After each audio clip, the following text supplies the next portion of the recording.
Hello everyone, কেমন আছো সবাই? আজকে আবার একটা নতুন ভিডিও নিয়ে চলে এসেছি। আজকে বানিয়েছিলাম শুক্তো, একদম অনুষ্ঠান বাড়ির মতো, কিন্তু খুবই সহজভাবে। আরও অনেক কিছু শেয়ার করবো তোমাদের সাথে। তো চলো আর বেশি দেরি না করে ভিডিওটা শুরু করা যাক। সকাল সকাল কুটুসকে এখন খাওয়াচ্ছি মুড়ি, কারণ ডক্টর ওকে একেবারেই কোনো দুধ জাতীয় খাবার খাওয়াতে বারণ করেছে। এমনিতে ও দুধ কর্নফ্লেক্স খায়, কিন্তু এখন একদমই বারণ করেছে। আর ওকে যাতে রোদে না নিয়ে যাওয়া হয় সেটাই বারণ করেছে।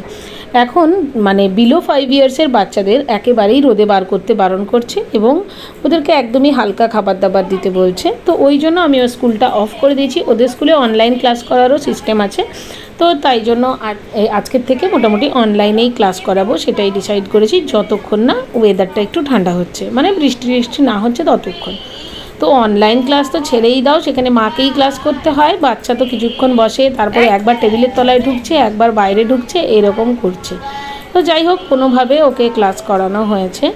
আর তারপরে আমি এখন চলে এসেছি রান্না করতে। একটু ভেজ ডাল বানাবো, মানে গাজর বিনস এসব দিয়ে, আর তার সাথে বানাবো শুক্তো। বাড়িতে যদি ছোট বাচ্চা থাকে না, ওদের এখন একদমই মানে ডিম মাংস এসব খাবারটা না দিতে বলছেন ডক্টর। আর দুধ তো একেবারেই বন্ধ। আর হচ্ছে একদমই হালকা হালকা খাবার, সাথে ওআরএস, যে কোনো রকমের ফ্রুটস দিতে পারো, এসবই বলেছেন। আসলে ওর না একটুখানি পটি হচ্ছিল, তো তার জন্য আমি ভয়তেই ডক্টরকে জিজ্ঞেস করে নিয়েছি। তো তাতে ডক্টর আমাকে এইগুলো এক্সপ্লেন করেছেন এবং এগুলো করে ও বেশ ভালোই আছে। পটিটাও ঠিকঠাকই হয়ে গেছে, মানে প্রথম দিনই শুরু হয়েছে, আমি তাতেই ডক্টরকে ফোন করে নিয়েছি।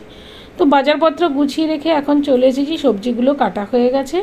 এই কিছুটা সবজি সেদ্ধ করব আর কিছুটা সবজি ভাজবো, যেমন আলু, রাঙালু, পেঁপে, সজনে ডাঁটা, যেগুলো একটু শক্ত সবজি সেগুলোকে সেদ্ধ করব।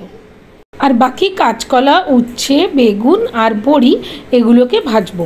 তো নুন দিয়ে আমি এখন সবজিগুলোকে সেদ্ধ করতে বসিয়ে দিলাম, আর এদিকে বড়িটা ভেজে নিচ্ছি, আর যা যা সবজি আছে সেগুলোও ভেজে নিচ্ছি। আসলে ওকে যদি প্রত্যেক দিন মাছও না দিই, আর যদি ডিম আর মাংসও না দিই, তাহলে আমি খাওয়াবো কি, সেই ভেবে বিভিন্ন রকমের সবজি এখন রান্না করছি। আর শুক্তোটা এইভাবে বানালে আমার মেয়ে কিন্তু খুব ভালোভাবে খেয়ে নেয়। আর এখানে আমি উচ্ছেটাকেও বেশ কড়া করে ভেজে নেব, তাতে তেঁতোটা একটু কম লাগবে। এবার আমি শুক্তোটা বানাবো, তার জন্য সাদা তেলের মধ্যে দিয়েছি তেজপাতা, তার মধ্যে দিলাম 5 ফোড়ন, আর তারপরে ফোড়নটা একটু ভাজা ভাজা হলে দিয়ে দেব আদা বাটা।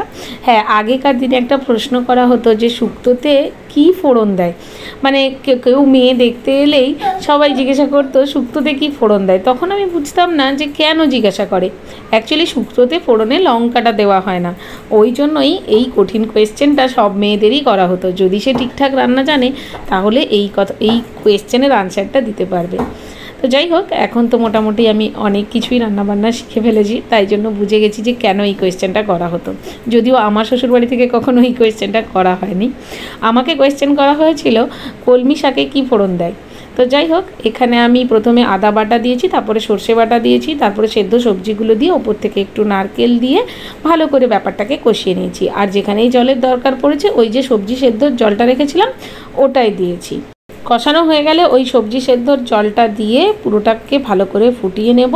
আর একবার ফুটে উঠলে তখন ওই ভাজা যে সবজিগুলো রেখেছি, যেমন বেগুন, কাঁচকলা, বড়ি, উচ্ছে, এগুলো সব দিয়ে দেবো। এবার দেবো কিছুটা পরিমাণে দুধ, লিকুইড দুধ। এখানে আমার কাছে লিকুইড দুধ ছিল না বলে আমি গুঁড়ো দুধকে গরম জলে মিশিয়ে দিয়েছি। আর তারপরে একটু নুন, চিনি পরিমাণ মতো দিয়ে দেবো। দিয়ে তারপরে নামানোর আগে দিয়ে দেবো রাঁধুনি গুঁড়ো। এরপর ওপর থেকে কিছুটা পরিমাণে ঘি দিয়ে ঢাকা দিয়ে রেখে দেবো, যাতে ওই স্মেলটা, রাঁধুনি আর ঘিয়ের স্মেলটা না চলে যায়। তো খুবই ভালো খেতে হয়েছিল, একবার ট্রাই করে দেখতে পারো। আমার মেয়ের তো এই রেসিপিটা ভীষণ ভালো লাগে, যেহেতু আমি একদমই লঙ্কার ব্যবহার করি না, তাই জন্য ভালোই খায়। আজকে তো ডালও খায়নি, শুধু শুক্তো দিয়েই ভাত খেয়ে নিয়েছে। আমিও তাই করেছি, শুধু শুক্তো দিয়েই আজকে আমরা মা মেয়ে দুজনেই ভাত খেয়ে নিয়েছি। এত ভালো খেতে হয়, আর এটাতে তো তেমন কিছু মশলা পড়ে না, গরমের জন্য একদম পারফেক্ট রেসিপি। কেমন লাগলো অবশ্যই কমেন্ট বক্সে লিখে জানিও। আর যদি ফেসবুকে দেখে থাকো, পেজটা ফলো করে দিও, আর ইউটিউবে দেখে থাকলে চ্যানেলটাকে সাবস্ক্রাইব করে দিও। টাটা।